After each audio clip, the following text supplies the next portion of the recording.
Hi friend, I hope you're doing super well. So we just started on our journey together to read through the Bible, which is gonna be a few years till we through it.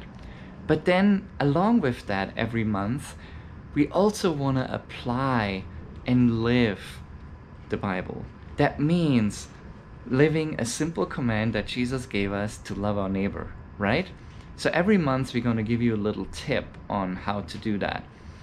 So why is that significant? Why did Jesus put the command, loving your neighbor, right below the command to love God with all your heart? Because when we love our neighbor, we're actually transforming our community. The great thing is we all have neighbors, right? We have a neighbor across the street here. There's another one. Then we have neighbors above and neighbors below. So there's neighbors all around us.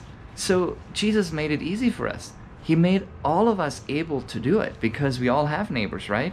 We all live somewhere, right? Isn't that amazing? So Jesus really broke it down simple for us, simple for each one of us. And why is it so significant to do that? You know, when we love our neighbor, we actually start transforming our community. We actually start changing things in our neighborhoods.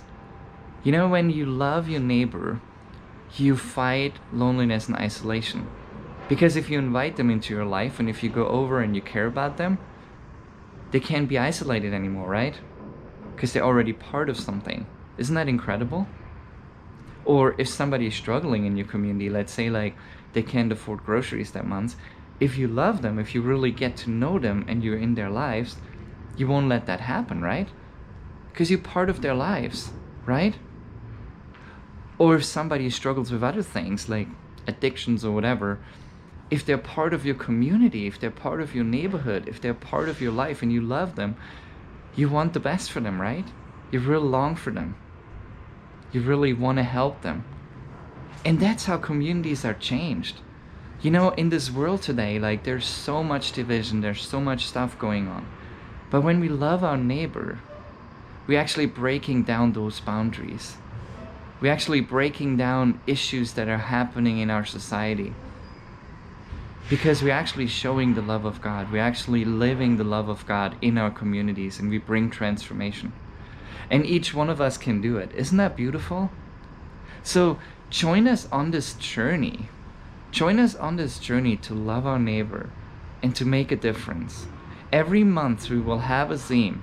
We will talk every month about one topic, something simple you can do, and then we'll do it all together.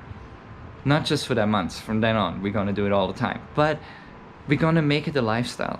We're gonna make it something that's just part of our lives. And through that, we will see change in our communities. And loving our neighbors is not just like a blessing for the neighbors, it's also a blessing for us. Jen and I have been so blessed because we got to know so many of our neighbors and we built a so strong community and built so many friendships that we would have had no other way.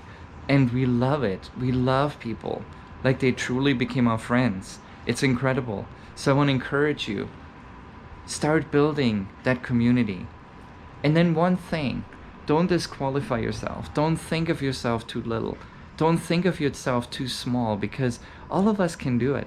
You know, all of us can do it. Like you're not disqualified. You don't need to have a certain skill set. All of us can do it. All of us can make a difference in our communities. So I just want to encourage you with that. You can do it.